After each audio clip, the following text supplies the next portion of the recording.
મોટાભાગે ખેડૂતો ટીટોડીના ઈંડા મૂકવાની જગ્યા તેમજ સમયના આધારે વરસાદની આગાહી કરતા હોય છે, જે જોતા મહેસાણાના કમાલપુર ગામે ટીટોડીએ એક ખેતરમાં ઈંડા મૂક્યા હતા, જે હાલમાં બચ્ચા બની ગયા છે.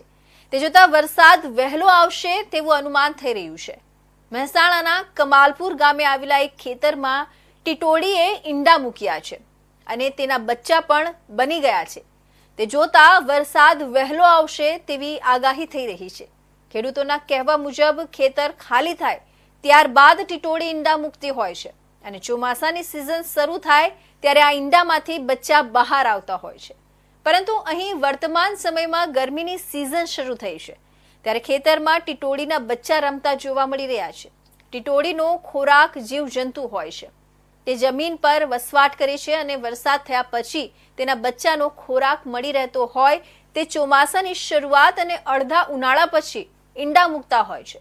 પરંતુ અહીં ઉનાળાની શરૂઆત થતાની સાથે જ ટીટોડીએ ઈંડા પણ મૂક્યા છે અને આ ઈંડામાંથી બચ્ચા પણ થઈ જતા અચરજ ઊભી થઈ છે અને આગામી સમયમાં વરસાદ પડવાની શક્યતા નકારી શકાય નહીં. એટલે કે એમ કહી શકાય કે વરસાદ વહેલો આવશે.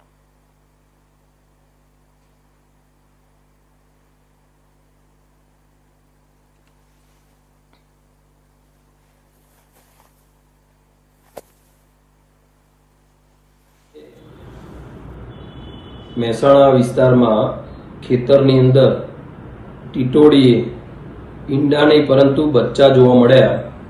કેમ કે વરસાદની ઋતુ થાય એ વખતે બચ્ચા થતા હોય છે અને મે મહિનામાં ટીટોડી જ્યારે ખેડૂતો એમના ખેતરમાં પાક લઈ લે એના પછી ઈંડા મૂકતી હોય છે, જેની જગ્યાએ અત્યારે હાલ બચ્ચા જોવા મળ્યા.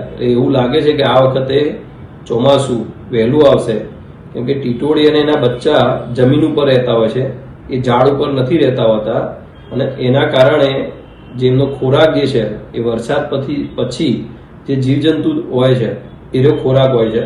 તો આ વખતે કુતૂહલ દેખાયું ખેડૂતોને પણ કે આ વખતે ઈંડા વહેલા આવ્યા એ ટીટોડી